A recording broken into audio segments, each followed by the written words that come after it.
కృతజ్ఞతగా నేను ఈరోజు ఈ ప్రెస్ మీట్ పెట్టాను తప్ప నాకు ఒకరి కోసం నేను పెట్టలేదు. ఈరోజు చెప్తా ఉన్నా, విజయమ్మ గారు బయటకు వచ్చి దాన్ని పరిష్కారం చేయాలా. అంతేగాని ఒకటైతే చెప్తున్నా, దీనికి నిన్న ఏదో మాట్లాడారు చాలా చంద్రబాబు నాయుడు గురించి. ఆయన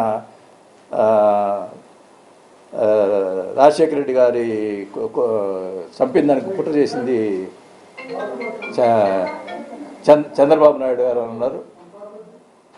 నువ్వు నిజంగా కుట్ర చేసి చంపితే నువ్వు 5 సంవత్సరాలు పదవిలో ఉన్నావు, ఎంక్వైరీ చేసి ఉండొచ్చు కదా.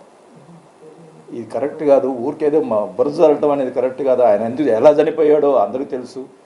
ఒకరి గురించి నేను ఎప్పుడు కూడా ఒకరి గురించి తొందరగా మాట్లాడను. ఇదైతే చెప్తా ఉన్నా, నా గురించి మాట్లాడితే నేను స్పందిస్తా. ఇదైతే మళ్ళీ చెప్తున్నాను. ఇది నేను ఈరోజు ప్రెస్ మీట్ పెట్టు కారణం, విజయమ్మ గారు ముందు బయటకు వచ్చి ఆమె జడ్జిమెంట్ ప్రకారం నడుచుకోవాలని చెప్పి నేను కోరుకుంటా ఉన్నా. ఎందుకంటే తల్లి ఇద్దరిని సమానంగా చూస్తుంది కాబట్టి,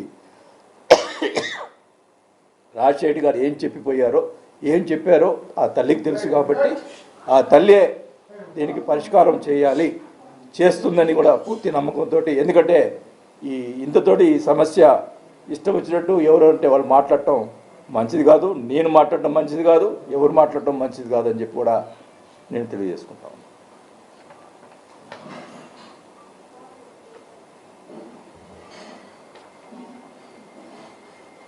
ఈ ఆస్తి తగాదాలు చాలా రోజుల నుంచి ఉన్నాయి, ఈ మధ్యన వచ్చినాయి. మీకేమీ ఎందుకంటే మీరు కుటుంబంలో సన్నిహితంగా ఉంటారు. దాదాపు ఒక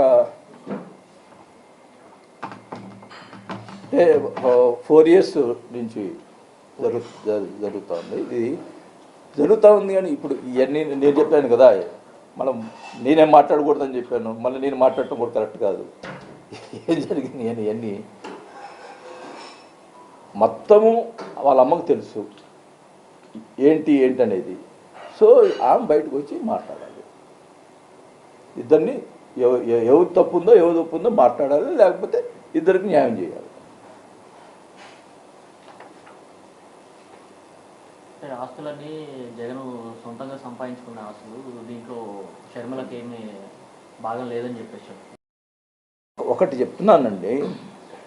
ఇప్పుడు మీరు అందరూ కూడా అడగాల్సింది ఏంటంటే 2009 ముందులో ఉన్నటువంటి ఆస్తుల్లో భాగం అడుగుతుందా,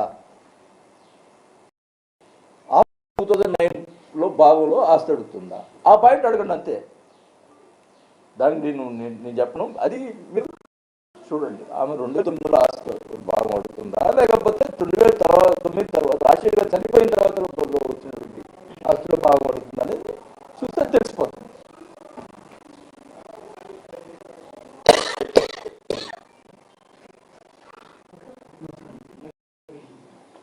ఓకేనా?